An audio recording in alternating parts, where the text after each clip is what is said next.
બિચારા 5 માળાના પૂર્ણ થશે. દુપાસુરી મહારાજા છેલ્લા દિવસે તો આચાર્ય ભગવંત હશે. એક સાધ્વી હશે ત્યાં સુધી શાસન. જેવા દેવલોકમાં જાય છઠ્ઠો આરો પ્રારંભ થાય અને શાસનનો પણ એટલે શાસનને ચલાવનાર તીર્થંકર પરમાત્મા પ્રભુ શાસનની સ્થાપના કરે અને સ્થાપના કર્યા પછી આખું સંપૂર્ણ પરમાત્મા પ્રભુનું શાસન ચલાવનારા જગતમાં કોઈ તત્વ હોય તો કેવલ ને કેવલ સાધુ તત્વ છે. સાધુ હરિહર પરમાત્મા પ્રભુ પણ જે છે તો બને પહેલા સાધુ બને. કોઈ પણ સાધુ વગર સાધના ક્યારે પણ થઈ છે? હરિહરની સાધના શા માટે કરવાની? આપણે હરિહર પરમાત્માની સાધના કરી, હરિહર પરમાત્મા પ્રભુની સાધના કરવાની. મોક્ષને માટે હરિહર પરમાત્માની સાધના કરવાની. સિદ્ધ ભગવંતની સાધના શા માટે કરવાની? સાહેબ જ્યાં પણ ગયો ત્યારે ખાવાનું કામ અવિનાશી પદ પ્રાપ્ત કરવું છે. હવે આ જન્મ મરણ નથી લેવા. જન્મે મરણ પુનરપી જનનમ પુનરપી મરણમ પરિવાર જન્મ ને મરણ જન્મ મરણ. હવે આમ થાક લાગે. હું તમને પૂછું, તમને થાક લાગ્યો છે? થાક લાગ્યો હોય ને? હા સાહેબ હવે આ સંસારથી થાકી ગયા છે. હવે તો એનો અંત આવી જાય. આ ભાવ અટવી ભયંકર છે. અટવીમાં કોઈ ભૂલો પડ્યો હોય ને અને ક્યાંય દેખાય નહીં, ભયંકર અટવી વેલા હોય, મેરડીઓ હોય, હિંસક પશુ હોય, ચારે બાજુ ત્રાસ હોય, નિબામ અમાવસ્યાની અંધારી રાત હોય, વરસાદ ધોધ પડતો હોય અને એવા ભયંકર જંગલની અંદર એકલો અટૂટો કોઈ માણસ પડી જાય એટલે કેવો ભય લાગે. સંસાર એના કરતા પણ ભય છે.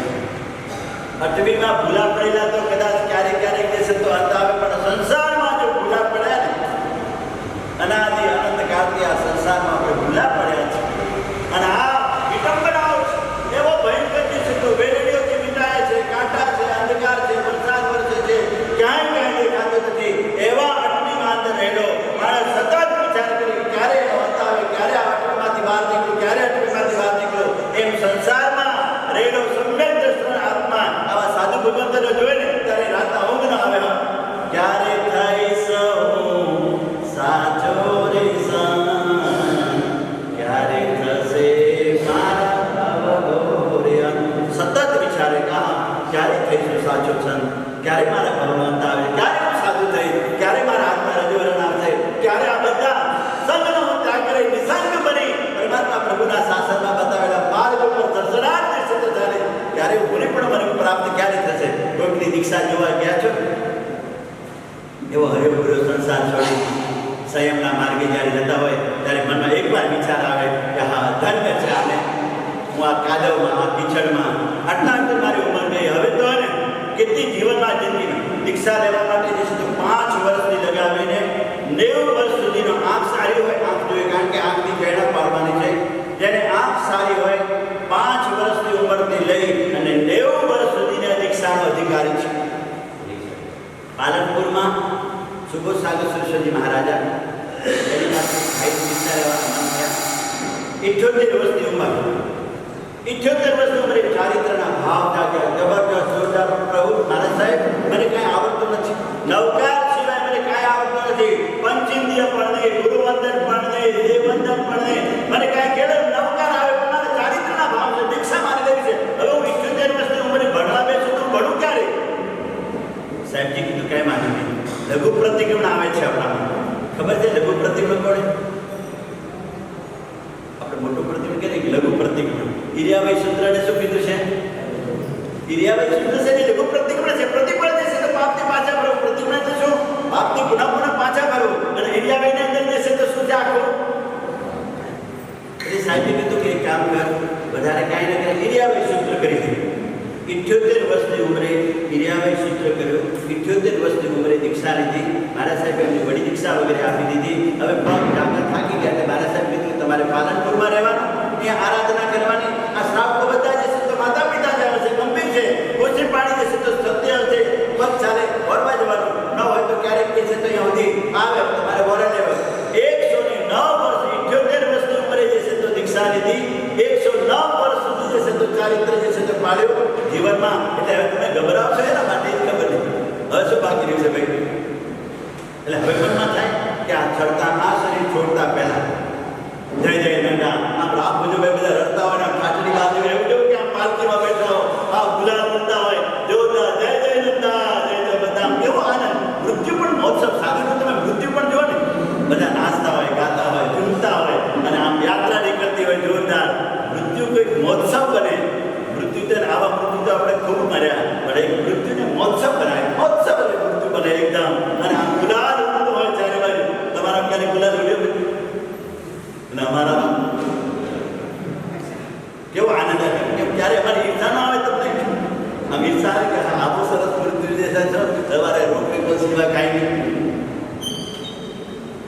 ક્યારેક થઈશું, સતત વિચારે કે સાધુપણું ક્યારે પ્રાપ્ત કરું, સાધુપણું ક્યારે દઉં, સાચોમાં સાધુ ક્યારે દઉં, મારા અભાવનો અંત કરવા માટે મારા પરમાત્મા મારા પ્રભુએ મારા માટે મારા એકાંત હિતને માટે આવું સરસ સાધુપણું જે છે તે બતાવ્યું છે. અને હવે પહેલાંના સમયમાં સાધુપણું બહુ કઠણ હતું. પહેલાં જંગલમાં રહેવાનું, જંગલોમાં વિચરવાનું, આહાર વિહાર મળે, જંગલમાં રહેવાનું, ભય રહે, સાપ રહે, વીછી રહે, જનાવર રહે, આ રહે, વરસાદ રહે, ઠંડ રહે, શિયાળ રહે. હવે તો જે છે તમારા ઉપાસના આલિશાન એકદમ રાજમહેલ જેવા ઉપાસના, અને તમારા ઘર 10 બાય 10 ના, અમારે તો કેટલા મોટા તમે જુઓ તો વાત કે સજ્જન જે છે તમે મકાન તો અમારા તો ને એવા મોટા મોટા 3 4 5 માળના જે છે તો વિશાળ આરાધના ભવન અમારે શ્રાવકો જે છે તો સુંદરતમ આરાધના કરવા માટે બનાય. અને કદાચ બીમાર પડો ને તો આખા સંઘ આવીને હાજર રહી જાય. પેલો ભિખારી આખો દિવસ સાહેબ ફરી ફરી થાકી જાઉં છું, કોઈ આપતું નથી. અને આપ જ્યારે આમ વિચારો છો ને ગળીમાંથી, જે ગળીમાંથી પસાર થાવ ને એ બધા દરવાજાની બહાર આવે કે પધારો પધારો પધારો પધારો વિનંતી કરે. હું માંગીને થાકી જાઉં, મને કોઈ આપતો નથી. અને આપને પધારો પધારો કહીને આપ ના પાડો છતાં આપને વરાવે છે. આપ કેટલા બધા દયાળુ છો, સાધુ સહન કરે, દયાળુ હોય, કરુણાવંત હોય, વિનયવંત હોય. આપને હું કૃપા કરું, બહુ 8-10 દિવસ આ પેટ હવે તો અંધારા આવે છે, પડી જાઉં છું, ચલાતું નથી, થોડો આહાર એમાંથી જો આપ આપી દો ને. સાધુ ભગવાન એવા સરળ હતા. એમણે કીધું કે ભાઈ દેખો એ આપો કે ના આપે, એમને કીધું કે અમારી ગોષ્ઠી તમને ખપે નહીં, અમારામાંથી તમને અપાય નહીં. એમને કીધું પરંતુ આ ગોષ્ઠીનો અધિકાર અમારે કેવળ લાવવાનો અધિકાર, અમે લાવી શકીએ ગોષ્ઠી, પણ દેવાનો અધિકાર તો છે ને અમારા આચાર્ય મારા ગુરુ ભગવાન છે ને એની પાસે આપવાનો અધિકાર અમારો નહીં. અમારો તો લાવવાનો અધિકાર છે. અમે ગુરુદેવને સમર્પણ કરશું, ગુરુદેવને અર્પણ કરશું. ગુરુદેવની જો ઈચ્છા હોય એનાને માનના જો ઘણા વાંધો નહીં. એ ફરી થાકી ગયો છું. મુનિરાજોની પાછળ ચાલતા ધીરે ઉપાસના સુધી આવ્યો છે. એકદમ દીન અને હીન વાળો, ભૂખથી ત્રસ્ત થયેલો, વેદના સુધા વેદના છે ને. આમ આપણે ઉપવાસ કરી શું કામ કરી ખબર પડે કે એક દિવસ આહાર ન મળે ના શરીરને તો કેવું થઈ જાય. તો જ્યારે કેટલા સમય સુધી બિચારાને ઉપવાસ કરવો નથી, ખાવાનું નથી મળતો, માટે જે છે તો એની જે વેદના છે એ વેદના આપણે ખ્યાલ આવે કે એક દિવસ પર જે માણસને સુધા વેદનાનું સહન કરવું કેટલું બધું કઠણ છે. હવે ગુરુ ભગવાન પાસે વિનંતી કરી છે કે સાહેબ થોડું ઘણું આપણામાં તો જ્યાં જશો આપણે મળશે, મને કોઈ આપતું નથી, પુણ્યહીન એવો હું છું, થોડો આહાર મને જો મળી જાય, મારું ભૂખ મારી સુધા જે છે તો આપ કૃપા કરો. ગુરુદેવે કીધું કે ભાઈ જો અમારો કાચા તો જેટલું જોઈએ એટલું, પરંતુ આ કપડામાં અમે ના આપી શકીએ. તારે જે છે તો આહાર લેવો હોય તો આહાર આપીએ, જેટલું તારે વાપરવું વાપરજે, પરંતુ તારે ગુરુ ભગવાન થાય કોઈનું હીરા ઝવેરી હોય છે એ સામેવાળા વ્યક્તિને ઓળખી લે કે એનું વ્યક્તિત્વ કેવું છે, આત્મા કેવો છે. આર પાર એક્સરે હોય ને, એક્સરે બહારનો વિભાગ ન દેખાય, શું દેખાય? એક્સરે. ગુરુ ભગવંતની આંખો છે ને એક્સરે જેવી હોય છે. એટલે તરત જોઈ લીધું કે આ ખરેખર જે છે તો આત્મા તો જબરદસ્ત પુણ્યશાળી છે. વાંધો નહીં ભૈયા, દીક્ષા લઈ લે. જે સાહેબ મને જો ખાવા પડતો અમે રખડી થાકી ગયો, મને જો ભિક્ષા મળતી હોય, મને ખાવા પર મારી પેટની સુધા શાંત થતી હોય, સાધુ થવા માટે પણ હવે શું ભણ્યું તો એવાની દીક્ષા લેવાય. ગુરુ ભગવાન જે છે તો આપણે કે સાહેબ એને એરિયા હોય નહીં, એને દસુત્રી નહીં, એને અનંત નહીં, એને નવકાર નહીં, આપણે દીક્ષા કે ખાવા માટે દીક્ષા પાતી છે. હવે ગુરુને આપીએ તો શું થાય? વોટ્સઅપની અંદર તરત જ કે જો આ ગુરુ ભગવંતે જેને નવકાર પણ નથી આવતો એવા જીવોને જે છે તો ગુરુ ભગવાન દીક્ષા આપી છે. સરસ રાજા મુનિરાજ આવ્યા છે, સરસ સુંદર પાત્ર મૂકી જાય. બધા સાધુ ભગવંતો નૂતન એવા સાધુની સેવા કરે છે. મારા હાથથી આમ ભક્તિ જોરદાર, અને એવી ભક્તિ કરતા અને ભૂખ પણ જોરદાર હતી. ખૂબ ખાધું, વેદના થઈ. સાંજે જે છે તો શ્રાવકોને ખબર પડી પ્રતિમણ પછી કે નૂતન મુનિરાજ છે ને એ નૂતન મુનિરાજની તબિયત બગડી છે. મોટા શેઠિયાઓ એ દ્વાર બંધ કરી દેતા હતા. એ દ્વાર ખોલી અને મુનિરાજના કોઈ પગ દબાવે છે, કોઈ માથું દબાવે છે, કોઈ સેવા કરે છે, કોઈ શુશ્રૂષા કરે છે, કોઈ પૂછે છે કે સાહેબ વૈદ્ય લાવો, હકીમ લાવો, આ લાવો, ડૉક્ટર લાવો, દવા, કોઈ બામ કશે, કોઈ કેવી સુંદરતમ જે છે તો સેવા કરે છે. મનમાં વિચાર કરે છે કે હા ધન્ય તીન શાસન, ધન્ય મુનિવેશ, આવો મુનિવેશ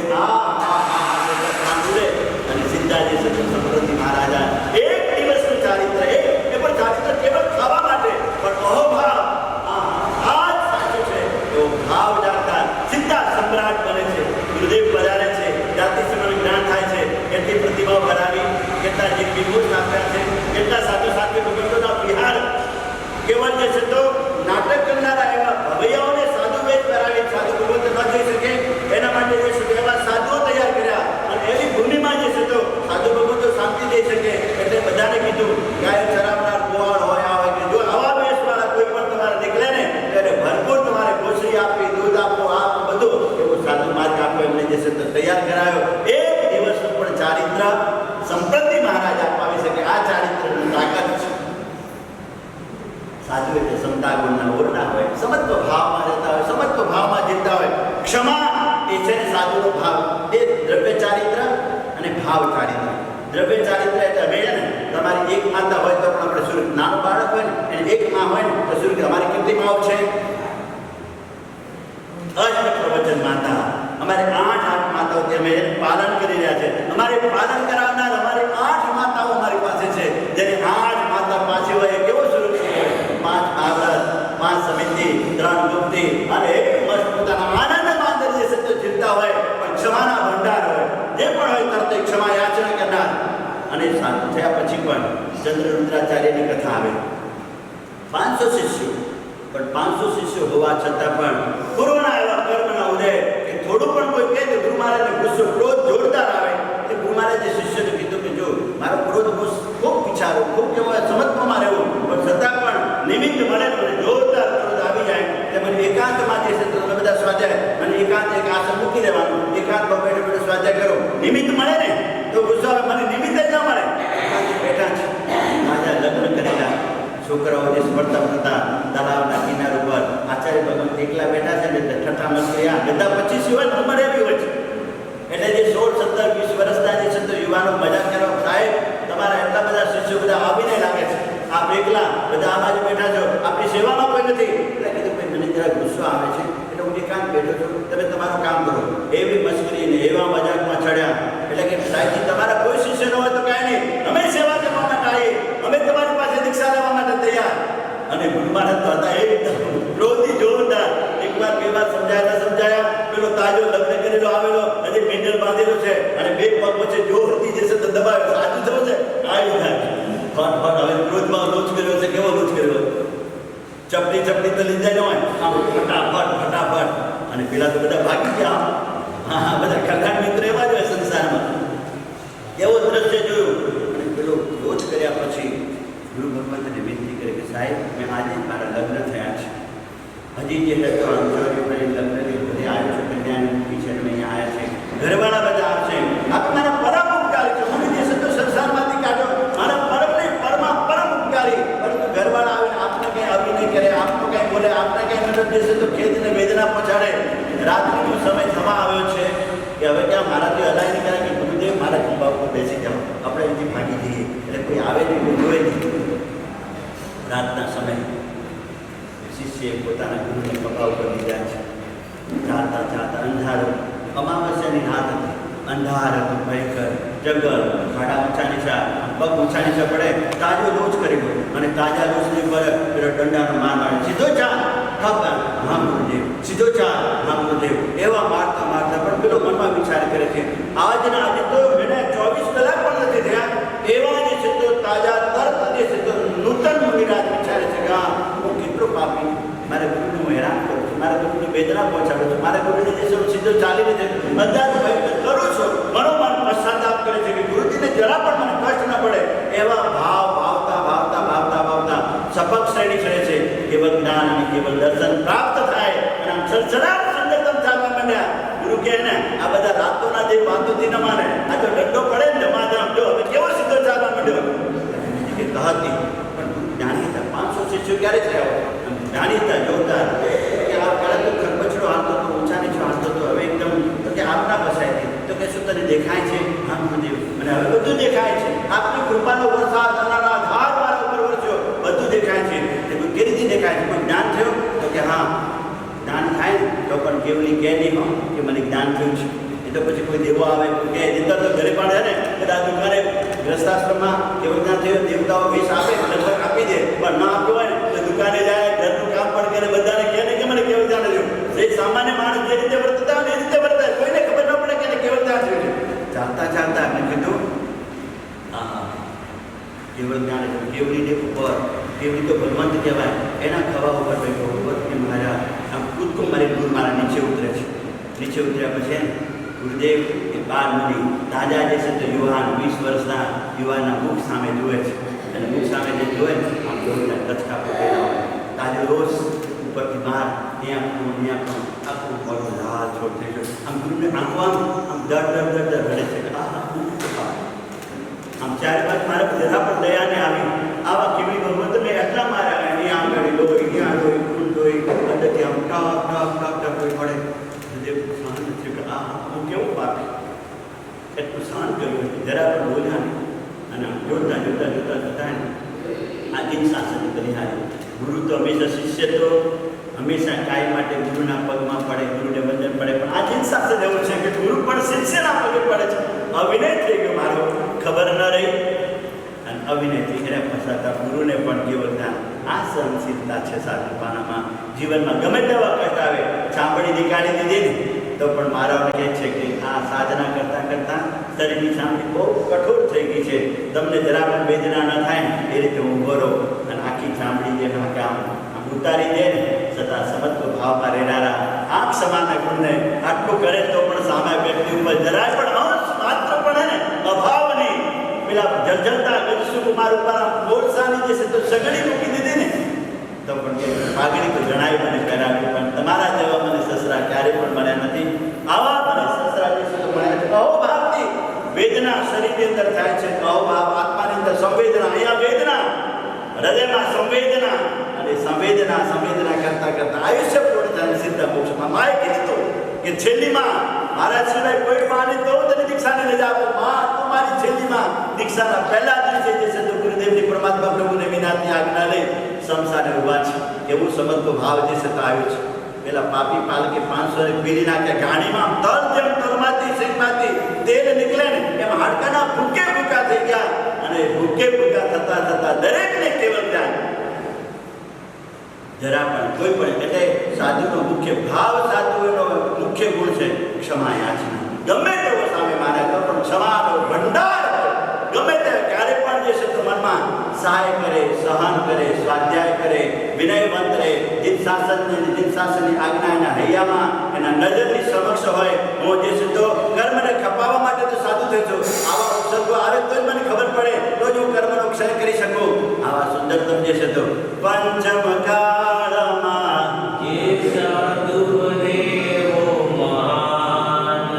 પંચમ કાળમાં જે ઇન્સાન સાધુ બને वो महान है. આ કાળમાં એને આવા જીન શાસ્ત્ર, રોડું જીન શાસ્ત્ર જબરદસ્ત જોરદાર આ શાસ્ત્રને પામીને આપણે ધન્ય પણ મનમાં ભાવના કે આ ભગવાન પરમાત્મા પ્રભુ પાસે જઈને પ્રભુ કોઈ કહેવા મહારાજ છે તો કર્મનો ઉદય ચારિત્ર કોઈની કર્મનો ઉદય ચારિત્ર ના લઈ શક્યો, પણ આવતા જન્મમાં પ્રભુ તું મળે ને અને તતે 5-6 વર્ષથી એને મને ગુરુ ભગવતનો સહયોગ મળે, વૈરાગ્ય ભાવ ઉત્પન્ન થાય, રજો હરણ આવે અને તરત જ છે તો 7, 8, 9, 10 વર્ષની ઉંમરે કેવળ જ્ઞાન, કેવળ દર્શન થાય અને આ સંસારના સંસારમાંથી સારા એવા મોક્ષને હું મેળવી શકું. એવા ભાવનાઓની સાથે હૃદયને ખૂબ ભાવિત કરો. જોરદાર કેટલા જબરજસ્ત અનંત પુણ્ય રાશિ એકત્રિત થાય ત્યારે સરસ માનવ જન્મ મળે, એમાં સારું કુળ મળ્યું, સારા મા બાપ મળ્યા, દેવ ધર્મની સામગ્રી મળી. કર્મ રાજા કે મેં તમને આપવામાં જરાય ખામી નહીં રાખી, પણ તમે ઉપયોગ ન કર્યો. એમાં કર્મ રાજાને જો રીતે જન્મતાની સાથે તમે જુઓ ને કિડનીની હોસ્પિટલોમાં તમે જુઓ, કોઈની કિડની, કોઈને કેન્સર, કોઈની ત્રાઈમાં વેદના. મનુષ્ય એ પણ છે, મનુષ્ય આપણે પણ છીએ. કોઈની આંખ નથી, કોઈ ત્યાં વેદના ભયંકર. પરમાત્મા પ્રભુ મારી યોગ્યતા લાયકાત કેટલી હતી મને ખબર નહીં પડતા, ખૂબ મને આપ્યું છે. મારી લાયકાત કરતાં પણ મને વધારે આપ્યું છે. એનો ઉપયોગ હું ન કરી શકે એમાં મારી જ ભૂલ છે. ધર્મરાજા તો કહે છે કે મેં તમને બધી વ્યવસ્થા આપી હતી, સારા આંખ આપી, સારું શરીર આપ્યું, સારા મા બાપ આપ્યા, સારા દેવ ગુરુ ધર્મની સામગ્રી આપી, પરિવાર સુંદરતમ આપ્યો, પણ તમે જે છે તો આ જ પરિવારમાં જે કરોડિયો પોતાની જાળ કરે એમાં અંદર કરતો વિસ્તાર કરતા ત્યારે બાપદાએ આપણે ને મારવાડમાં શિરોડી હતા ત્યારે મનમાં થયું કે અમદાવાદ જઈએ, અમદાવાદ થયું કે બોમ્બે જઈએ, બોમ્બે ન થાય કે કલકત્તા બાજુ વધારે જઈએ, પછી થોડા કે વિદેશ જઈએ. બસ ભાગ અહીં જઈએ. એક મકાન હતું, બીજું મકાન, બીજી દુકાન, ત્રીજી દુકાન, એક ફેક્ટરી, બીજી ફેક્ટરી. ત્યારે પણ અંદરની ફેક્ટરી ખોલવાનું નથી દીધું કે આ બધું તો જંજાળ છે. મારે બધું છોડી મારા ભગવાનના માર્ગ ઉપર આવું. સરસ કદાચ આપણે દીક્ષા ન લઈ પણ સમજતો ભાવ ગમે તેવો ને આપણે અહીંયા ને ગિરનારમાં આ હોળી કરવા આવ્યા ને ખાસ વિનંતી કરું કે ગમે તેવો સંયોગ હોય ને ગોળ પૂરો તો સંયમ ફળ જાય. સાધુ ઘણો તપ્યો હતો, ડરતો મન વૈરાગ, શિષ્યના ક્રોધી થકી થયો. પુણ્ય જબરજસ્ત હતું કે મહાવીર જેવા મળી ગયા તો એનું કલ્યાણ થઈ ગયું. આપણે કોને ખબર છે તો થોડો નાનો પણ જે છે તો કસાયના ઘરનો જે છે તો ક્રોધ મારા સાહેબ ગમે તેવા સંયોગો થઈ જાય તો પણ જીવનમાં ક્યારેય પણ જે છે તો ક્રોધને આવવાને ક્રોધ તો કસાય છે. હું થોડો કસાય છું. ક્રોધ જ્યારે અંદર પ્રવેશ કરે ને એટલે આપણો આખું જે છે તો શરીરના આવા ભાવ એ બધી જે છે તો ક્રોધિત આત્મા ચંડાળ જેવું કીધું છે. આપણે ચંડાળ થવાનું જૈનકુળમાં જતા પછી ક્રોધ આવે એટલે ચંડાળ થઈ જાય. એટલે નક્કી નિયમ રાખવાનો કે ક્યારે પણ જે છે અને મારી માતાઓને ખાસ હો બહુ હોય તો ગુસ્સે કરતા નહીં આવો ક્યારેક. હા, દીકરી પારકી તમારે ઘરે આવી અને દીકરી કરતાં પણ વધારે તમારી દીકરી તો 20 વર્ષે પરણીને પારકે ઘરે જાય પણ પારકી છે કે તમારી જિંદગી સુધી સાચવવા માટે આવી છે એટલે દીકરી કરતાં પણ વધારે બહાર આપો. ક્રોધ ક્યારે પણ કસાય એટલે નિયમ લઈ જવાનો કે ગમે ત્યાં કોણે નિયમ લેવો છે. આપણે સાધુ ના થઈ શક્યા પણ જીવનમાં ગમે તેવા નિમિત્ત આવે ને તો પણ નિમિત્તમાં ક્યારે પણ જશે તો ક્રોધ એક પણ નિયમ જીવનમાં ને ખેતર ક્યારે સુરક્ષિત રહે. ખેતરને વાડ હોય ને તો ખેતર સુરક્ષિત રહે. આપણા જીવનમાં પણ ગુણો છે ને ગુણોને હાથમાં ગુણ રૂપી જશે તો બીજોની ખેતરની વાવેતર કરે છે એ વાવેતરને અંદર સુરક્ષિત રાખવા માટે એ ખેતરમાં જે વાડ હોય તો ખેતર સુરક્ષિત. જીવનમાં પણ નિયમ હોય તો જીવન સુરક્ષિત. એટલે જીવનમાં નાના મોટા પણ નિયમ રાખવા. એક નિયમ કે જીવનમાં નવકારની સાથે મારે પ્રીત બાંધવી છે એટલે રોજ નવકાર.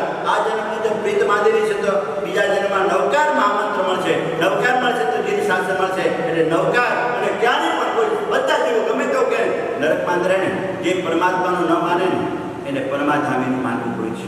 ત્યાં ભયંકર વેદના કોણે પુકાર કરે. આમ તેલમાં તળી ટુકડા કરી દે તો પૂડીને જેમ તળી નાખે એવી ભયંકર વેદના કોને કહેવા જાય. એટલે આ આત્માએ સહન ક્યાં નથી કર્યું. થોડું ઘણું કાંઈ પણ કહે પણ પેલી તો અજ્ઞાનતા હતી. હવે તું સમજણના ઘરમાં છું ગમે તેવું કોઈ પણ કહે ને તો પણ મારા પોતાના અંદર જે છે તો ક્યારે પણ કરો કાંઈ વાંધો નહીં. હશે કદાચ તમને મારો ઊભું દેખાડ્યો હવે પછી આવી ભૂલ ન થાય એમ કરી સ્વીકાર. હંમેશા એને ઇનકાર કરીએ તો દુઃખ થાય. સ્વીકારવામાં સુખ અને ઇનકારમાં દુઃખ છે.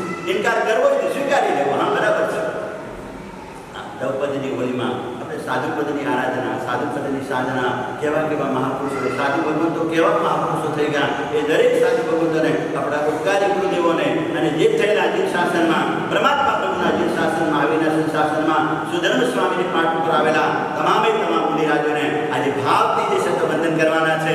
હા, 18 સહસ્ર શિલાંગન આધાર પાલે પલાવે બાહ્ય અભ્યંતર તે મુનિબંધો ગુણોની જે છે તો માળા એવા મુનિના જ્યાં 14 રાજલોકમાં જ્યાં પણ જે છે તો 15 કર્મભૂમિમાં બિરાજમાન હોય સાધના આરાધના કરતા હોય ભાવનું ખૂબ ખૂબ વંદન કે આપનો તપોબળ મને મળજો.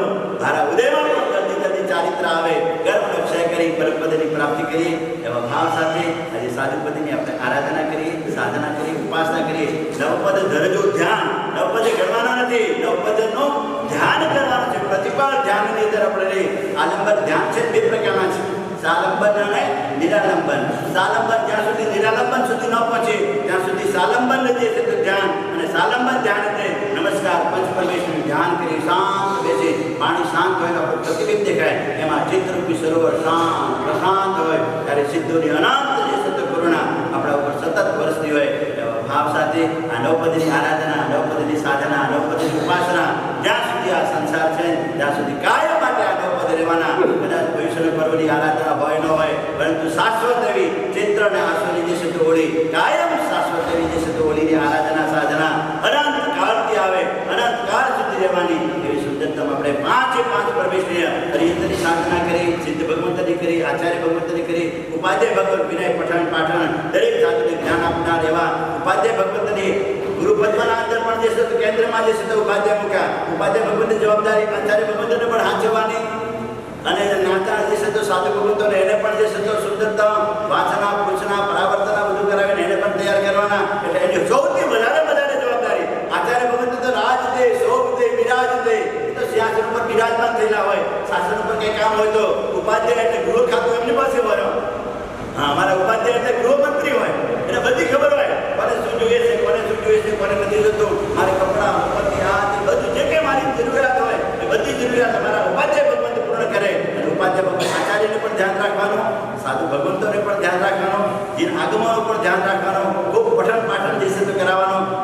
શાસનના સાધુઓને મજબૂત પાયો મજબૂત કરે તો પાયો મજબૂત તો તમે કેમ જોરદાર તમે પાયો કાચો હોય તો એમ પાયાને મજબૂત બનાવનાર એવા પાદ્ય ભગવંતની જે આરાધના કરી અને આજે નમોલો એ રહેલા એવા જે છે તો પંચ મહાવ્રતધારી એવા સાધુ ભગવંતોને એકદમ વંદના ભાવથી યાદ કરી અને પ્રભુ મને ક્યારે જલ્દી જલ્દી જે છે તો ઉદયમાં મારે ચારિત્ર આવે ક્યારે શાસ્ત્ર સંત બનો ક્યારે તારે બતાવેલા પંથડો નિહાળો રે અજીત પણ તમારો પંથડો જો તમારા માર્ગ ઉપર જે છે તો ચાલો અને એ માર્ગ ઉપર ચાલતા ચાલતા આ ભવટવીમાંથી ભવ સમુદ્રમાંથી આમાંથી પાર ઉતરી જઈએ એને પ્રાર્થના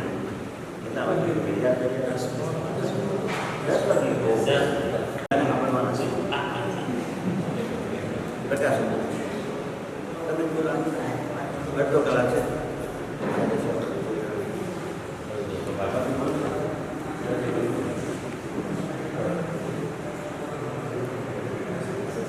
ध्यानमूलं गुरुमूर्ति पूजामूलं गुरुपदं मंत्रमूलं गुरुवाक्यं मोक्षमूलं गुरुकृपा। भगवान महावीर स्वामी के शासन में जीने वाले कहते हैं कि इस जगत के अंदर 3 प्रकार के फूल पाए जाते हैं। कितने प्रकार के? 3 प्रकार के फूल पाए जाते हैं। नंबर 1, कुछ फूल जंगल में होते हैं। नंबर 2, कुछ फूल गार्डन में होते हैं। नंबर 3, कुछ फूल गमलों में। इस जगत के अंदर 3 प्रकार के ये फूल होते हैं। जंगल में फूल होते हैं, उसकी वैलिडिटी ज्यादा नहीं रहती क्योंकि उसकी कोई साथ संभाल करने वाला होता नहीं है। एक दिन मुरझा जाता है, उसकी कोई वैलिडिटी ज्यादा नहीं होती। दूसरे नंबर पे फूल वो होता है जो गार्डन में होता है, उसके ऊपर कौन रहता है? माली रहता है, तो उसकी वैलिडिटी ज्यादा होती है। और तीसरे नंबर पे गमले में होते हैं, उसकी वैलिडिटी और ज्यादा रहती है क्योंकि घरों के अंदर आजकल सिटी के अंदर गार्डन कम और अपने घरों के गमले के अंदर फूल रखते तो उसको भी ज्यादा संभाल और वैलिडिटी ज्यादा रखते हैं। ये 3 प्रकार के फूल हैं। तो पहले नंबर का फूल का कोई वैल्यू नहीं है, सुबह खिलता है शाम को मुरझा जाता है। जो गार्डन वाला फूल है, माली अच्छे से फूल को सिंचन करते, गोरा में कमल करते यानी एकदम प्रफुल्लित करके बेच देता है। कहीं बेचता है, बाजार में भी बेचता है और मंदिरों में भी बेचता है। दोनों काम आता है, संसार के कार्य में भी और धर्म के कार्य में भी। तीसरे नंबर पे वाला गमले वाले फूल होते हैं, कोई परम भक्त होते हैं, मंदिर जाते हैं, रोज पूजा करने जाते हैं, सिटी में फूल नहीं मिलते तो अपने घर के में रखते हैं और रोज वो फूल लेके परमात्मा को अर्पण करते हैं। ये 3 प्रकार के फूल है। इसमें आपके नंबर कौन सा है? कौन से फूल हो आप? बोलो, जंगल वाले फूल हो या गार्डन वाले फूल हो या गमले वाले फूल हो? जंगल वाले, गमले वाले। अच्छा नहीं, गार्डन वाले फूल। कुछ संसार में रहते हैं और कुछ समय धर्म में रहते हैं। गमले वाले फूल रहते हैं तो हमेशा वो कहाँ जाता है? भगवान की शरण में ही जाता है, उसको अन्य काम में नहीं लिया जाता है। लेकिन जो गार्डन वाला फूल होता है तो कभी कभार शादी में भी जाता है, कभी कभार परमात्मा की आंगी में भी जाता है। वैसे आपका जीवन है, संसार में रहते हो तो संसार के कार्यों में भी उलझन रहते हो और जब समय मिलते हैं तो धर्म भी करते हैं। तो ऐसा एक जीवन जो मिला है। शाश्वत नवपद की होली आराधना चल रही है। जिन शासन के अंदर आमिल को महामांगलिक कहा गया है, जो अमंगलों को दूर करे उसको मंगल कहा जाता है। आमिल के प्रभाव से किन लोगों को कल्याण हुआ? बोलो।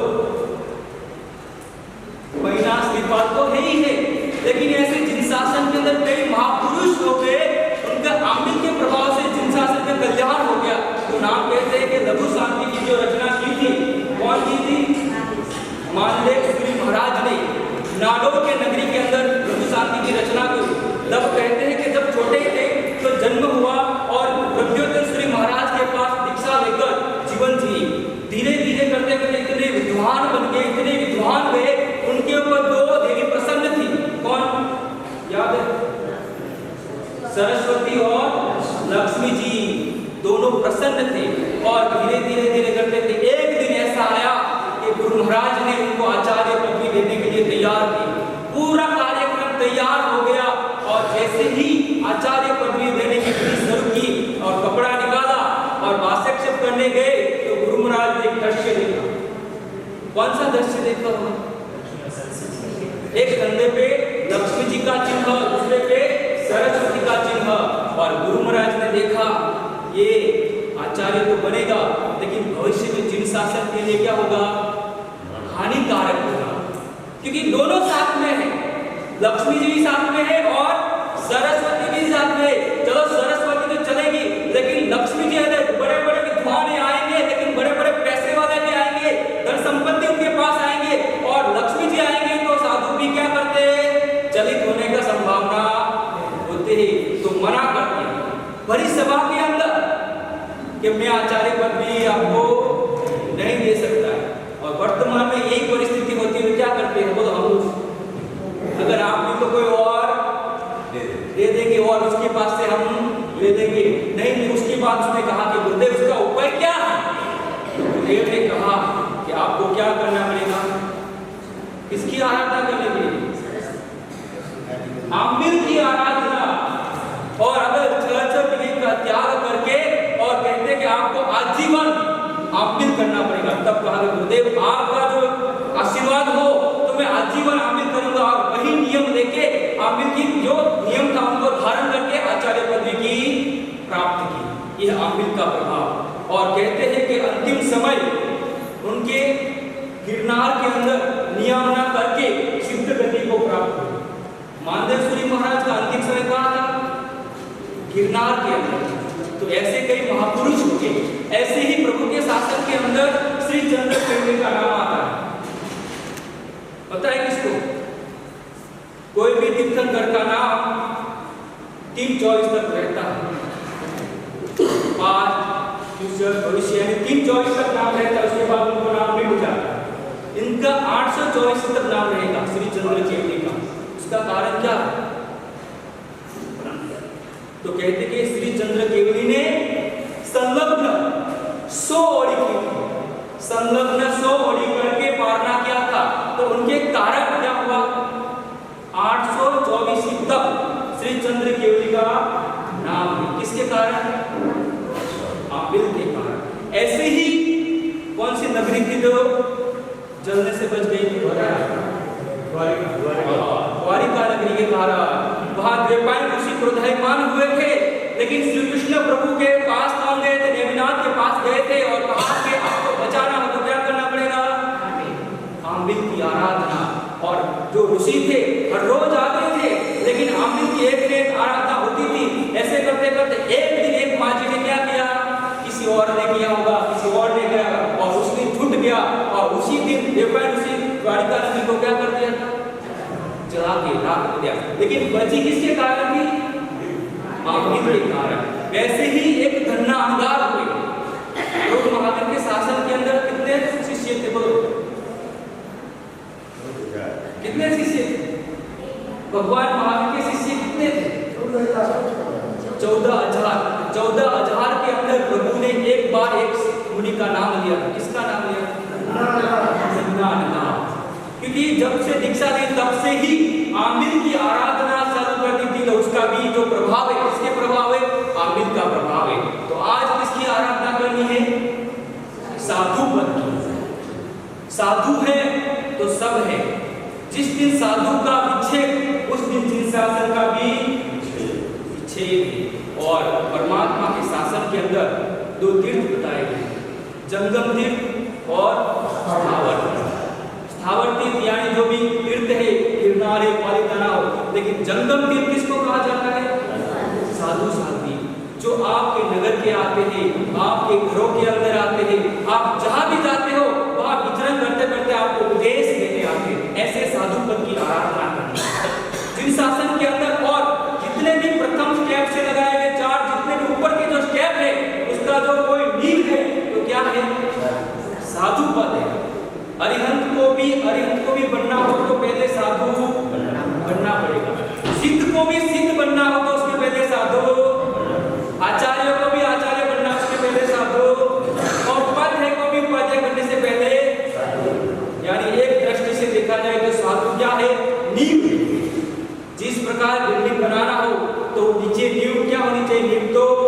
होती है और मजबूत होती। अगर नींव नहीं है तो बिल्डिंग भी नहीं हो सकती। ऐसे ही साधु पद की आराधना साधु नींव के समान है। इस दुनिया के अंदर संतों का समागम बहुत ही दुर्लभ होता है। आज आप लोग यहाँ विराजमान है, धर्म के साथ जुड़े हुए, किसके कारण? साधु के कारण। पर लेकिन वर्तमान में साधु की कोई वैल्यू नहीं है ना ललित भाई? साधु कैसा होना चाहिए? विद्वान होना चाहिए, प्रवचनकार होना चाहिए, त्यागी होना चाहिए, क्रियाओं में बहुत जबरदस्त होना चाहिए। उसकी क्या करते आप? वैल्यू करते हैं। बहुत सारे साधु हो उन्होंने एकदम कोने में बैठकर आराधना करते, उसकी कोई वैल्यू नहीं होती। क्या कारण? बोलो। साधु तो साधु ही है, लेकिन हमारे मन के अंदर ऐसे मनगढ़ंत विचारों हम कर लिए कि साधु ऐसा होना चाहिए, साधु विद्वान होना चाहिए, साधु प्रवचनकार होना चाहिए। ऐसे विचारों को लेकर हम चलते हैं तो आज ये दशा होने लगती है। और ऐसी दशा चलेगी धीरे धीरे तो जिन शासन क्या होता है, ऊपर की जगह नीचे आ, ये हमारे लिए बड़ी प्रॉब्लम है। तो साधु पद की आराधना के कारण बहुत ही बड़ा महत्व बताया है। और कहते हैं कि साधु के दर्शन से कारण किसी को सम्यक्तों की प्राप्ति होगी। बोलो।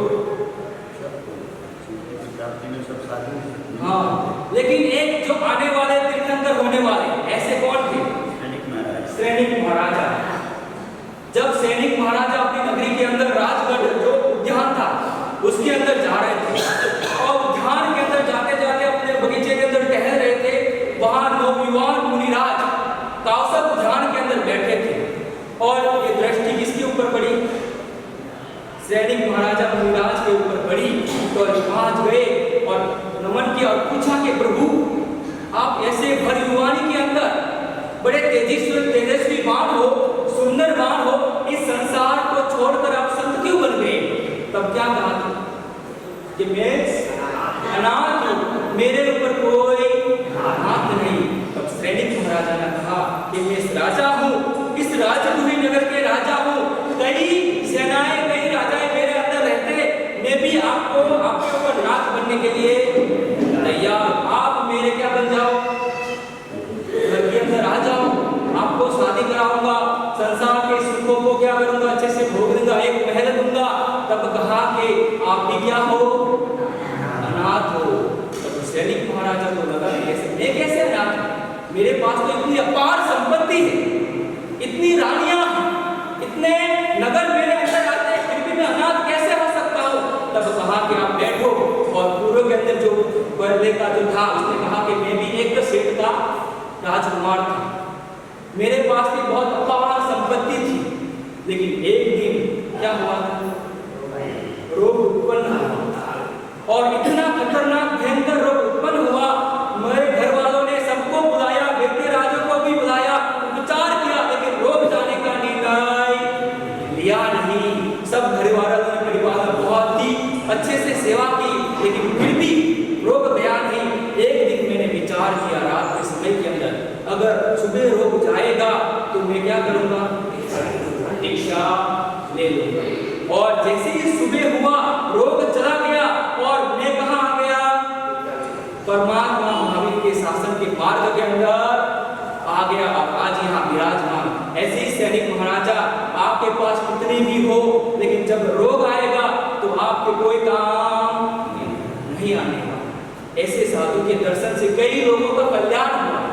ऐसे ही जिन शासन के अंदर एक व्यक्ति दृष्टा आता है जिससे साधु का देश के दर्शन से केवल ज्ञान हो गया।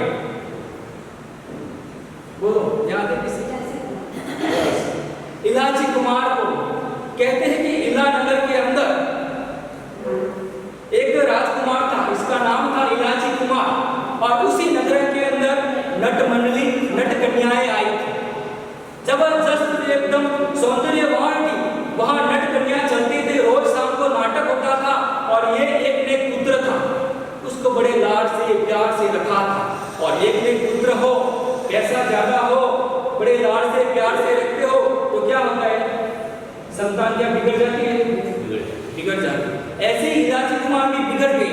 एक दिन धीरे धीरे वो नाटक के मंदिर में रोज जाता था और एक नट कन्या के ऊपर मोहित हो गया, दृष्टि पड़ी, प्रेम में पड़ गया और उसको घर के यहाँ पर घर के आया और माता पिता को कहने लगा कि मुझे क्या करना है, नटकन्या मुझे पसंद आ गई है, मुझे क्या करना है, शादी करना है।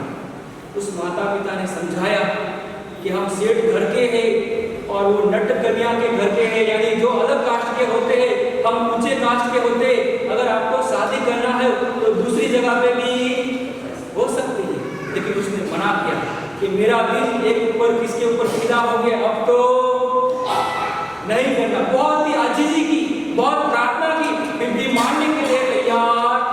फिर माता पिता ने भी छोड़ दिया, तेरे को जो करना है वो कर ले। और वहां गया, नट मंडली के पास गया और जो नट मंडली था, जो मुख्य था, उसके पास कहा कि मुझे एक कन्या पसंद आ गई, मुझे उसके साथ विवाह करना है। तब मुखिया ने कहा कि आपको विवाह करने का हम तैयार है, लेकिन आपको क्या करना पड़ेगा, हमारे पास रहकर नृत्य जो नृत्य होता है उसको सीखना और कोई राजा को प्रसन्न करना है, उसके बाद आप विवाह कर सकते। लेकिन मैं तैयार हूं। देखो, एक स्त्री के कारण कितना छोड़ा, परिवार छोड़ा, समाज छोड़ा, जग प्रतिष्ठा सब कुछ छोड़ दिया और वो चला गया। चला जाने के बाद धीरे धीरे करते करते एक नगर में पहुंचा और वहां राजा को रिझाने का मन, यानी कुछ दिन आया और उस राजा को ऊपर रिझाने के लिए ऊपर नट था, वो इलाजी कुमार नाटक कर रहा है। धीरे धीरे इतना जबरदस्त नाटक का पूरे नगर वाले खुश हो गए, लेकिन राजा प्रसन्न नहीं हुआ।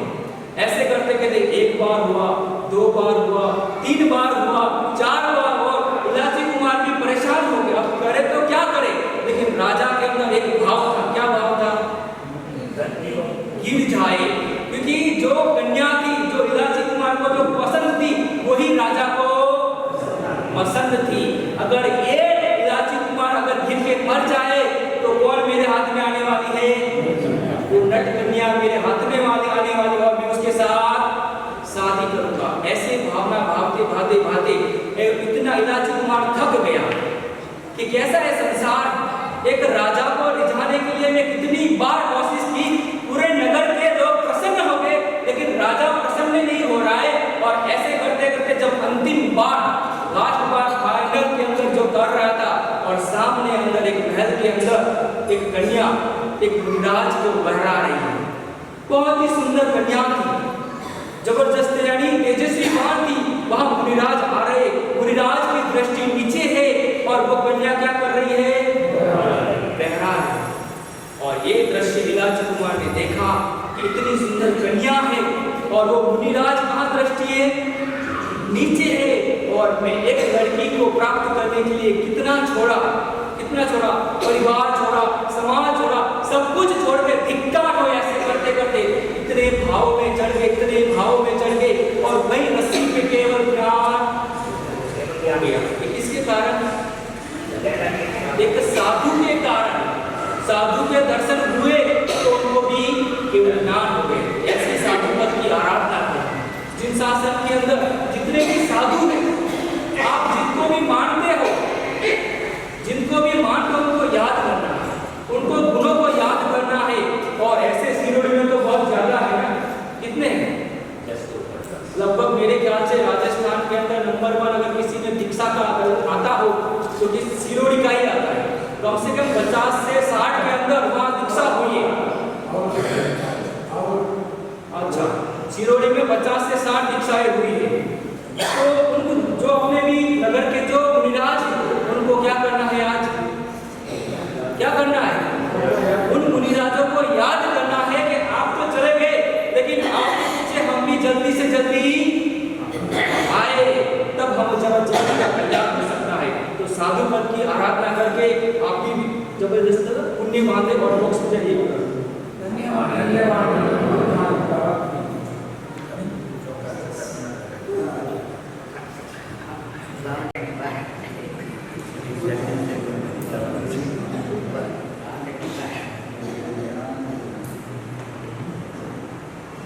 અનાથી ઉઠીને મનમાં થયું કે રોગ જાય ને, રોગ સમય મારો તો દીક્ષા રોગ પ્રભાત હોસ્પિટલમાં ભરતી થયા છે ક્યારે, એટલે પછી ઘર યાદ આવે કે ઉપાસર યાદ આવે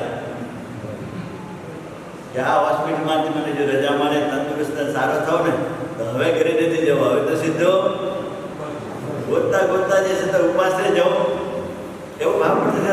ક્યારેક આજે આપણે આખી જિંદગી જે છે ને એક વધારે આપણે જતા જવાના હતા, પરંતુ એને કંઈક જોરદાર પુણ્ય રહ્યું, આયુષ્ય બળવાન રહ્યું, અને આ આખી જિંદગી જે છે તો એક થોડી ઘણી પણ મારા માટે જે છે તો મને એક મળી છે ને, એના માટે હું ઉપાસરે સાધુ ભગવંતો ઘર યાદ આવે. આ સંસાર થાય ને, આ સંસારનો બોજ એવો છે. જલ્દી સાહેબ ક્યારે રજા આપશો, ક્યારે રજા આપશો, મારે શું ખાવાનું, અરે ખાય તો આપણે બીમાર પડે. પણ આ અનાદિના સંસ્કાર છે ને એ હંમેશા તે ખેંચી લે છે. ओम ह्रीं ओम नमो हरिहंता ओम ह्रीं ओम नमो हरिहंता ओम ह्रीं ओम नमो सिद्धानम ओम ह्रीं ओम नमो सिद्धानम ओम ह्रीं ओम नमो आयर्याणम ओम ह्रीं ओम नमो आयर्याणम ओम ह्रीं ओम नमो वज्रायाणम ओम ह्रीं ओम नमो लोहे सर्वशावनम ओम ह्रीं ओम नमो लोहे सर्वशावनम ऐशो पंचनमोकारो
ऐशो पंचनमोकारो शब्द पावपनाशनो शब्द पावपनाशनो मंगलानं च शब्देसि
शाश्वती होली का आज 5वां दिन गढ़ भजन करते करते करते करते साधु पद तक पहुँचे। संसार 8वें में जब थक जाते हो तो विश्राम करने की इच्छा होती है, आराम करने का भाव होता है।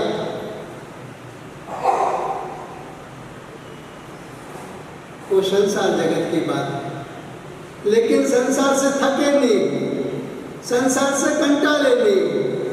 जब संसार से थक जाओगे, कंटाल जाओगे, तब विश्राम स्थान कोई भी होगा तो कौन सा होगा? साधु पद का होगा, साधु का स्थान। भाव आता है, मैंने पहले बताई थी एक बार कि बाजार में जब निकलते हो, जो चीज़ पसंद आ जाती है उस चीज़ को ग्रहण कर लेते हो। अगर पैसे पॉकेट में नहीं है तो इनको बोल के आ जाते हो कि भाई साहब ये चीज़ किसी को देना मत, मैं दोपहर में या शाम को आके ये चीज़ ले जाऊंगा, पसंद पड़ गई वो चीज़ ले लेते हो। लेकिन कम नसीबी हमारी रही है कि साधु वेश देखने के बाद अभी भी भाव आपके अंदर उत्पन्न नहीं हुए कि हम भी एक दिन साधु बने। गुरुदेव ने अभी फरमाया, साचो बनी से हूँ साधु रे संत बनवानी बात कही। सज्जन बनो, संग में आओ तो सज्जन बन जाओगे। किसके संग में आना है? साधु के संग में आना है।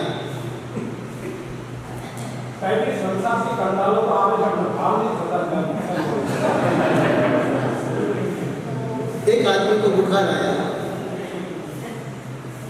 बुखार बहुत तेज बुखार चला, डॉक्टर को घर बुलाना पड़ा।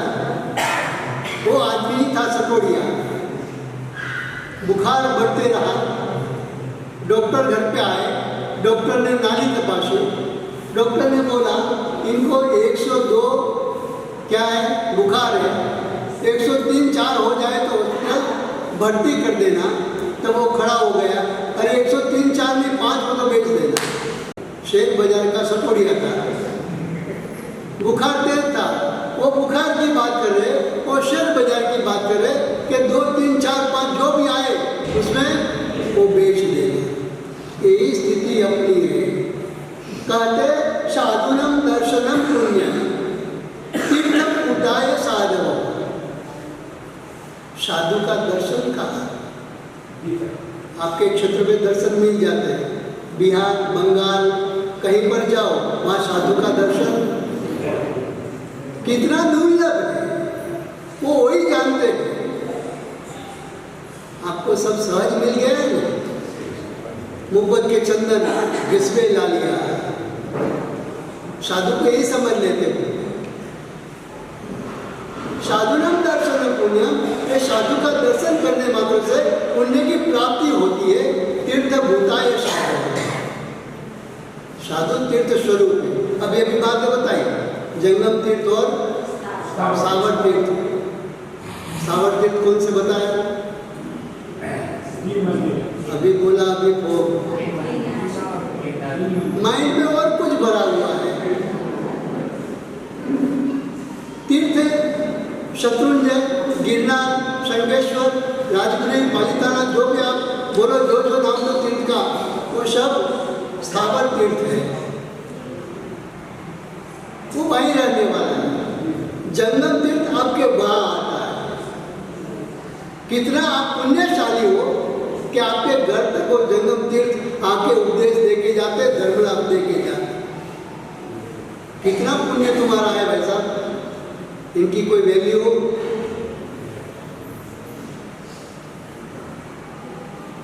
साधु देखे नहीं, ऐसे होना चाहिए साधु, वैसे होना चाहिए साधु, ये साधु बनाए वो, अरे वो नहीं। यहाँ तो लिखा गया है नमो लोए सर्वश्रावणम। क्या लिखा गया है? वो तेरा मेरा नहीं होता साधु, वो समुदाय का उस समुदाय का नहीं होता, वो वैसा साधु नहीं होता। साधु साधु ही है। एक बार मैं तो ये बोलता हूँ कि टीका, निंदा वगैरह जो भी करते उससे बाहर निकलो, एक दिन साधु वेश पहन के देखो, कर सकोगे आप?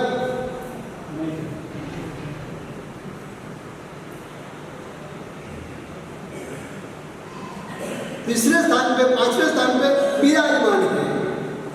उस स्थान पे आपका नाम होना चाहिए, आपको वहां तक जाना है। अभी अभी गुरुदेव ने बताया कि हमेशा जाते हो तो गुलाल उड़ाते उड़ाते जाओ। मन में भाव है, क्या भाव हो रहा है भाई? कुछ हल्की बनी मिलती भी नहीं। कितना भी सुन लो, अपने तो मन में रखा है, यहाँ सुना, यहाँ से निकाल दिया। नहीं, श्रावक किस हो गया है, कहा गया है, श्रवणोपासक कहा गया है। साधु का अवलंबन ले, साधु के साथ रहे, साधु के सहवास में रहे। लेकिन ये सब भूल गए। जो दिन आता है उस दिन बस आराधना कर लेते, उसके बाद क्यों भाई? प्रतिदिन आराधना करनी, नवका रोज गिनते हो, पूरी बांधा पाने की माला भी गिनते हो, लेकिन याद आता है हरियत का स्वरूप याद आता है, सिद्ध का स्वरूप याद आता है, आचार्य का स्वरूप याद आता है, उपाध्याय साधु, क्या लेना देना भाई? मैंने परसों बताया था, टोड़ी उसके जैसा ही है, कुछ फर्क नहीं। अब चेंज लाओ। कैसे चेंज लाओगे भाई? श्रावक साधु का माता पिता है। अगर आपके घर में एक बच्चे कोई पागल हो, कोई ऐसे हो, कोई वैसे हो, तो उनको स्वीकारते नहीं स्वीकारते? ये तो इतना बड़ा दिन शासन है, इनमें कोई ऐसा हो भी सकता है, कर्मोदय के कारण कोई हो सकता है, उसके लिए वो दबा सकता नहीं है। उसने ऐसा किया, उसने ऐसा किया, वो छोड़ दो। ये मंत्रेश्वर याद आ रहा है मुझे, तो मंत्रेश्वर वंदन करने गए, दर्शन करने के बाद मंदिर के पास में उपासना में वंदन करने गए। उस समय वो मुनिराज भान भूल गया था, कुछ पता नहीं था। वेश्या के कंधे पे हाथ रख के खड़े थे, बातचीत कर रहे थे, हंसी मजाक कर रहे थे। वो मंत्रेश्वर ने देखा, एक शब्द नहीं बोला, वंदन किया, सुख शाता पूछी, शायद जी शाता माओ, यूं करके निकल गया। वो श्रावक पीड़ था, अपने पीड़ नहीं है, यहाँ का यहाँ चला लेते, वहाँ का वहाँ चला लेते। ये कर्म बंधन क्यों करते? आप नहीं कर सकते तो मत करो, लेकिन कर्म बंधन तो मुक्त होना है। अपन को श्रावक जीवन पाया है, अपन को मुक्त होना है। क्या करना है? मुक्त होना है। वो मंत्रेश्वर ने दृश्य देखा है, आवाज सुन ली, खिन्न हो गए, क्या हुआ, मैंने क्या किया है, मेरी स्थिति क्या थी? और मैं ये स्थिति में, वो नगर के महामंत्री मुझे वंदन करने आए, मुझे पाठ बोल के गया, सुख शाता पूछ के गया, और मैं स्थिति में वहां से बिहार करके कहाँ पहुंचे? पालितना तीर्थ भूमि पहुंच गए। वहां जाके था कहीं मौनम जाननम अपानम मोशिरामी औषध मुद्रा में रहे। एक ही स्थान पे वर्षों निकल गया, तो महामुनि वर्षों निकल गया आराधना करते करते। उस समय महामंत्रेश्वर को वहां तीर्थ यात्रा करने का भाव हुआ, और मंत्रेश्वर वहां तीर्थ यात्रा करने के लिए आए। जब ऊपर चढ़ रहे थे तो पुरुष शरीर वाले महात्मा को देखा। श्रीक महाराजा, कृष्ण महाराजा, ये सब ने वंदन करने के बाद कर्म तोड़ दिया है, नरक तोड़ दिए, और अपन कर्म बंधन करके जाते। क्या करते हैं? 18,000 साधु भवन को वंदन करने के बाद कितने नरक तोड़ी? आप विचार कर लो। उसने देखा था वो वैसा ऐसा कुछ देखा था? सिर्फ वंदना की, 18,000 साधु भवन को वंदना करने के बाद अपनी नरक गति तोड़ दी। महामुनि को वापस वंदन कर रहा है, मंत्रेश्वर वंदन कर रहा है। आवाज सुनी, सुख शाता पूछ रहे। उस समय वो मुनिराज बोल रहे कि गुरुदेव आप शाता में हो। क्या बोल रहे हैं? मंत्रेश्वर को मुनिराज बोल रहे कि महात्मा जी आप शाता में होने, श्रावक जी आप शाता में होने। महाराज जी मैं पहचाना नहीं, मैं मुझे क्यों शाता पूछ रहे? मैं तो उसके लायक भी नहीं हूँ। श्रावक क्या बोल रहा है? मैं उसके लायक भी नहीं हूँ, आप शाता पूछ रहे हो। बोलते याद करो आप मेरे गुरु हो, आपने पथ दर्शक बन के रास्ता दिखाया, आपने कुछ बोला नहीं था, लेकिन मेरा जीवन में एक परिवर्तन हुआ। कैसी स्थिति बनाई, कैसे श्रावक होंगे, कैसे पीठ श्रावक थे कि एक शब्द भी वहाँ बोला नहीं। और अपने ऐसे कुछ होता तो गांव में ढिंढोरा क्या होता भाई, शासन की बदनामी होती है, आपका कुछ नहीं जाता है, आप बोल के छूट जाते हो, लेकिन बदनामी किसकी, भगवान महावीर की बदनामी। तो क्या करना चाहिए, क्या करना चाहिए, मैं आपको पूछता, आपकी राय ले रहा हूं, क्या करना चाहिए? अगर ऐसे कोई हो तो क्या करना चाहिए? उनको स्थिर करना चाहिए, समझा बुझा के उसको स्थिर करना चाहिए। ये कर्तव्य श्रावक का है, इसलिए श्रावक को साधु का माता पिता बोला गया है। संघ यानी कौन है? साधु का माता पिता है। ये बात बोलते हैं वो प्रसन्न देव जी को याद है, छोटा सा बच्चा छोड़ के अभी जन्म नहीं हुआ है, निकल पड़े हैं, परमात्मा का वचनों सुने, वचनों सुनने के बाद तात्कालिक दीक्षा ली है, दीक्षा लेने के बाद भगवान से आज्ञा ले रहे कि भगवान मैं आताप लेने, आराधना करने बाहर जाओ। भगवान जानते थे, आज्ञा दे दी, सूर्य के सामने आताप ले रहे, आपने सुना है अध्याय के अंदर प्रसन्न चंद्र राजा से आताप ले रहे हैं। उस समय क्षणिक महाराज वहां से निकले, दूतों के साथ अपने मंडलों के साथ निकले, अंदर अंदर चर्चा कर रहे हैं, चर्चा करते करते आगे निकल गए। ये मुनि तो बन गया है, लेकिन घर में बच्चा छोटा है, ऐसे ही छोड़ के निकल गया है। ये सब अंदर अंदर बातें उसने सुन ली, सुनने के बाद विचार पलट हो गया, भाव पलट गया, ये क्या हुआ? महाराजा क्षणिक परमात्मा के पास गए, भगवान के पास गए। मैं तो ये बोलता हूँ, आप भूल गए हो, आचार्य यानी तीर्थेर समूसूरी, तीर्थंकर समान बोला गया है। जैसे 3 प्रदक्षिणा वहाँ देते वैसे आचार्य भगवान को 3 प्रदक्षिणा देके फिर वंदन करना चाहिए। बात दिमाग में बैठती नहीं, बस भाव से साधा में हो, भाव से साधा में ये करना बात।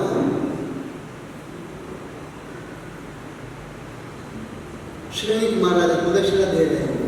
पहली प्रदक्षिणा में पूछा, भगवान वो जो महामुनि आतापना ले रहे हैं, अभी अभी लोच किया लगता है, आराधना में मस्त है, कहीं दृष्टि इसकी घूम नहीं रही, सिर्फ सूर्य के सामने दृष्टि है, इनकी गति कौन सी गति होगी भाई? मरकर कहाँ जाएगी?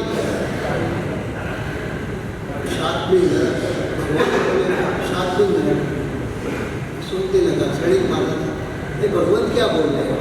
इतनी सारी आराधना कर रहे हैं, सूर्य की आताप डाल रहे, परमात्मा का स्मरण कर रहे हैं, फिर भी साथ में नरक। समझ में कुछ नहीं आया, दोबारा प्रदक्षिणा शुरू की। फिर भगवान इनकी दशा, इनकी गति सर्वार्थ सिद्ध विमान, कहाँ पर? पल के अंदर ही। एक पल पहले परमात्मा को पूछा तो परमात्मा ने यह बताया कि सातवें नरक में जाने वाला है। एक पल के बाद दूसरी प्रदक्षिणा में परमात्मा को पूछा तो भगवान ने बोला सिद्ध सर्वार्थ सिद्ध विमान। तीसरी प्रदक्षिणा शुरू हुई, दुंदुभी बजे, भगवान इसको केवल ज्ञान की दर्शन की प्राप्ति। क्या हुआ? केवल ज्ञान, केवल दर्शन की प्राप्ति हो गई। कैसे हो गया?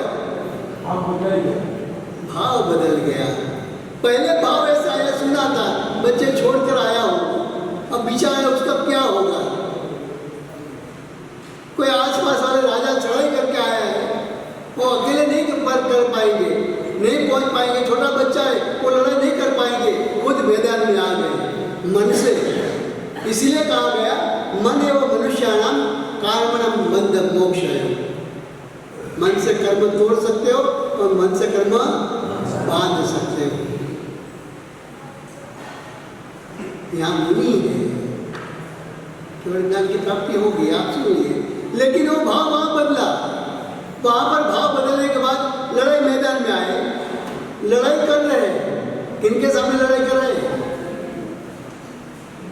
जो इतर बितर के राजा आए, आस आसपास के राजा चढ़ाई करके आए थे, इनके सामने मन से लड़ाई करने लगे।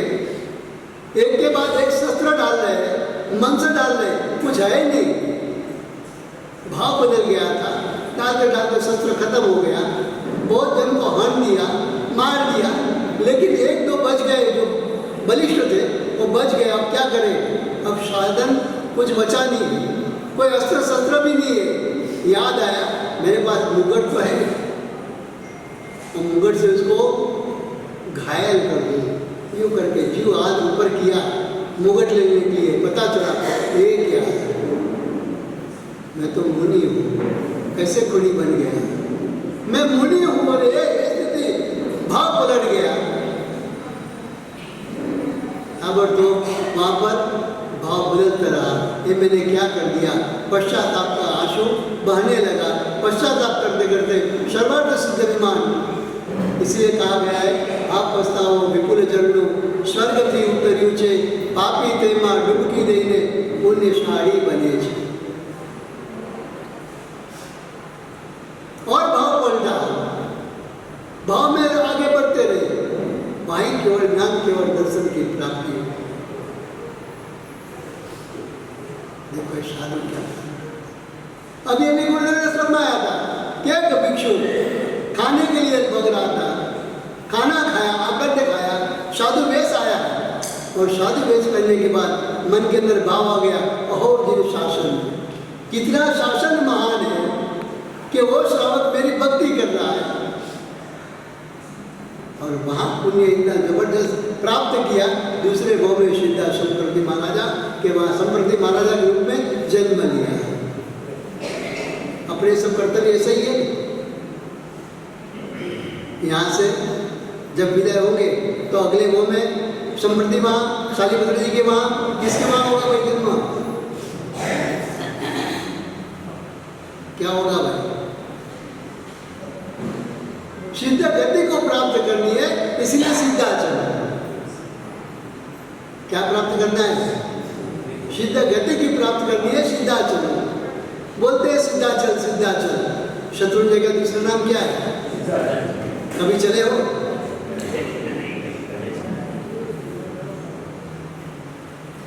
पशु को देख लो, देखो गाय भैंस बकरे ऊंट वगैरह ये सब टेढ़े मेढ़े हैं, सीधे नहीं, लेकिन चलते सीधे। एक बार आवाज लगा दी तो सब चलेंगे सीधे। और आप भी सीधे हैं लेकिन चलते हैं। इस स्थिति में से बाहर निकलना है। अपना समय आगे बढ़ गया है। आज मुनि भगवान जी की साधु पद की साधना करनी है। कितनी माला गिनोगे आज? खमास्नान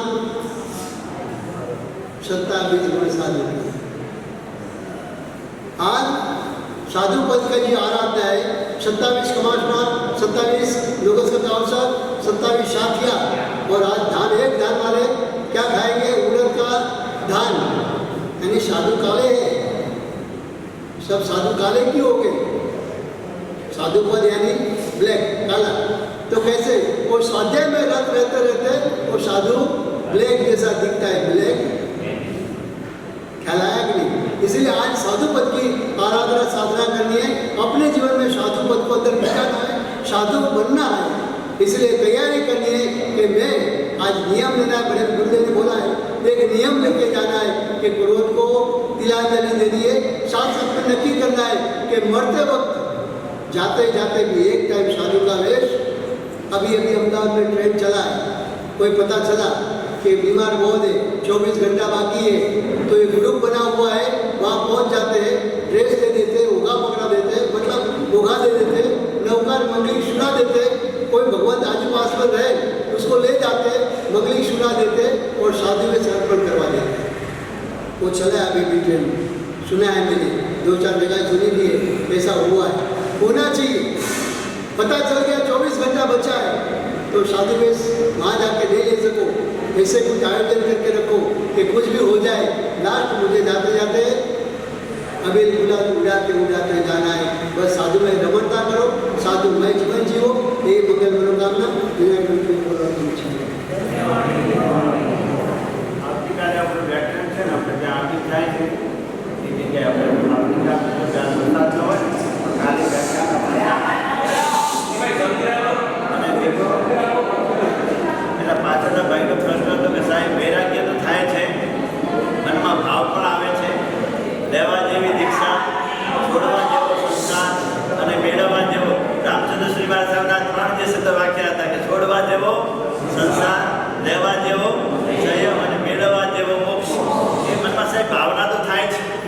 પછી ભાવના પણ આ સંસાર જેવો વૈરાગ્ય હોય ને ત્યાં ગાડી સંસાર હંમેશા કાયમ માટે સંસાર છે ને ખટકે ને આંખમાં તરણું પડ્યું હોય કોઈ પણ વસ્તુ આપણા આંખમાં પડે પછી એને રહેવા દો કે આમ નીકાળી દો એમ રહે તો શું વાંધો છે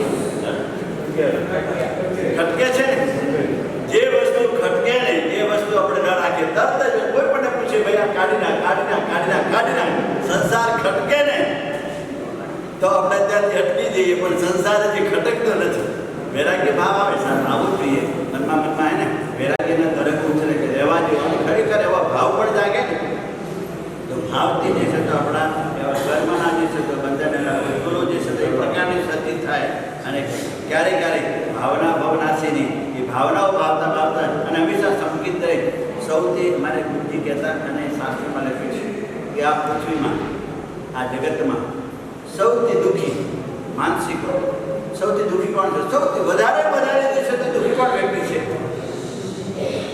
આપણે દુઃખી હોય હા મનથી દુઃખી હોય સૌથી વધુ આમ બધા સાતમા નરકમાં રહેલા જીવોની વેદના કરતા પણ વધારે જે છે તો સૌથી વધુ માનસિક રીતે દુઃખી કોણ હોય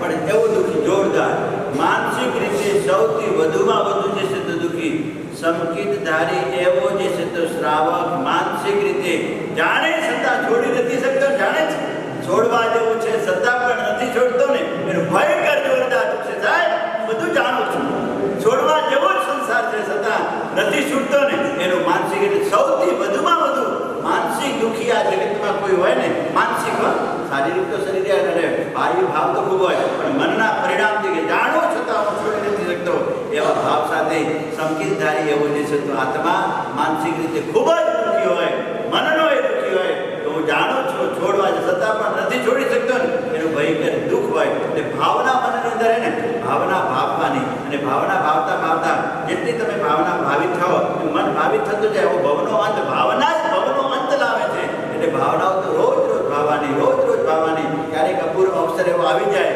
અપૂર્વ અવસર એવો ક્યારે આવશે ક્યારે થઈશું અમે મંત્ર પુરુષના પદ જો ક્યારે આવો અવસર તો અવસરની ભાવના ખૂબ ભાવના આવતીકાલે હવે જે છે તો 4 ધર્મના સમ્યક દર્શન સમ્યક જ્ઞાન સમ્યક ચારિત્ર અને સમ્યક તપ આ સાધન છે પહેલું સાધ્ય પછી સાધન અને સાધનને બતાવનાર ગુરુ ભગવંતો આપણે ગુરુ ભગવંતોની આરાધના શંકર પરમાત્માની આરાધના હવે 4 પ્રકારના જે છે તો ધર્મ દાન શીલ તપ ભાવના રે શિવપુર માર્ગ મોક્ષના એ માર્ગ બતાવ્યા છે ધર્મના માર્ગ ઉપર ચાલતા ધર્મ જ બધું આપે છે અને કેવો ધર્મ સમ્યક દર્શન કેવો આપે છે સમ્યક જ્ઞાન સમ્યક ચારિત્ર અને તપ ચીકણામાં ચીકણા તપને તોડવાની શક્તિ હોય એ તપ ધર્મમાં છે જેમ અગ્નિ બધું બાળી નાખે એ રીતે જે છે તો તપ એક અગ્નિ જેવો છે બધા કર્મોના અંદર આવે તો બળી જાય રાગ થઈ જાય ઉડી જાય એવો સુંદરતમ પરમાત્મા પ્રભુએ આપણે એકાંત હિતને માટે ભગવાને ક્યાં સ્વાર્થ હતો કોઈ સ્વાર્થ હતો મારું શાસન એવો પણ સ્વાર્થ નહીં ઇન્દ્ર મહારાજે ખૂબ વિનંતી કરી પ્રભુ થોડા સમય માટે આયુષ્ય વધારો તો આપણા ઉપર જ્યાં ભસ્મગ્રહની અસર થાય પણ એ પણ વધાર્યું નહીં કારણ શાસન ઉપર જેને પરમાત્મા તો વિતરાગ જે કાળે જે સમય જે સ્થિતિ જે પરિસ્થિતિ જે પ્રકૃતિને જે રીતે નક્કી કર્યો એ રીતે જ થાય છે એમાં કોઈ ઘટનાઓને કોઈ ક્યારે પણ જશે તો તીર્થંકરો પણ ફેરફાર કરી શકે નહીં માટે એમને વિતરાગ હતા શાસન ઉપર એમને રાગનો એવો નહીં પરંતુ એકાંતે આપણા હિતને માટે કે આ બિચારા અજ્ઞાની જીવો છે અજ્ઞાન છે બોધ નથી એને બોધને આપવા માટે પ્રભુ સતત વરસ્યા છે અહીંયા પ્રભુ તો પૂર્ણ થઈ ગયા છે છતાં પણ જો હોય પૂજનશી શક્તિ એસી સભી જીવ કરો એવી ત્રીજા ભાવમાં ભાવના ભાવેથી ભાવના પૂર્ણ કરવા માટે પરમાત્મા પ્રભુને જેવો કેવલ જ્ઞાન થયું ને સાંજનો સમય હતો તો પણ દેવોએ સંબોધન કર્યું પ્રભુ તરત જ બોલવાનું શરૂ કર્યું તરત જ 12.5 વર્ષ સુધી પ્રભુ મૌન રહ્યા પણ જેવો કેવલ જ્ઞાન થયો પ્રભુએ બોલવાની શરૂઆત કરી બધા દેવો હતા કોઈ વિધિ ધર્મને પરમાત્મા પ્રભુનું એક પણ સંબોધન કોઈ પણ સાધુ થયા વગર હોય નહીં પરમાત્મા પ્રભુની દેશના આવે એટલે સાધુ બને ને એક પણ દેશના નિષ્ફળ કેમ ગઈ કોઈ વિધિ ધર્મ એટલે પ્રત્યેક દેશનામાં પરમાત્મા પ્રભુની પ્રત્યેક દેશનામાં વૈરાગ્યવંત ચારિત્ર લે વૈરાગ્ય આવે પ્રભુની દેશનામાં એવી તાકાત હોય છે અને એવા સંસારનું સ્વરૂપ બતાવે ને વૈરાગ્ય ભાવ જાગે અને ઘરે જવાનું પણ મન ન થાય. દર્દ જાણતા બાપા મુંડા આવે બેસમ સમપ્ય હૃદય હવે કોને ઘરે જવું આપણે એટલું સમજાયા પછી એમ પરમાત્મા પ્રભુ સતત આપણે નિષ્કામ ભાવે નિસ્વાર્થ ભાવે આપણા એકાંત હિતને માટે બહુ સરસ લોકોત્તર શાસન આપી પ્રભુ ગયા છે. બસ એ શાસનના આ પરમાત્મા પ્રભુની જે છે તો આ જીવન નૌકામાં આપણે શાંતિથી બેસી જઈએ. કેકડા જેવા કેકડા હોય ને એને ગમે તેટલા પૂરો ને તો આપણે કૂદકા મારે, આપણે કૂદકા મારવાનું ભૂલતા નથી. એને ઠેકડા મારવાની બહાર જાઓ પછી સમુદ્રમાં પડી જાઓ તો પેલું વાન કે બીજા સમુદ્ર જે છે તો એ જહાજ કરે. આપણે જોરદાર તરણ તારણ જહાજ એવા પરમાત્માનું શાસન મળ્યું. શાંતિથી તમે બેસી રહો ને ખલાસી જે છે તો ધીમે ધીમે ક્યાં ભવન આવે છે ક્યાં તોફાન છે શાંતિથી થઈ કિનારા સુધી લઈ જાય. પણ શરત એટલી કે તમારે શાંતિથી બેસવું પડે. આપણા જીવનરૂપી નૌકામાં શાંત ચિત્તથી બેસી સ્વાધ્યાય કરીએ, ધ્યાન કરીએ, આરાધના કરીએ, ઉપાસના કરીએ, તીર્થોને યાદ કરીએ, પ્રભુને યાદ કરીએ, પ્રભુની મૂર્તિને નિહાળી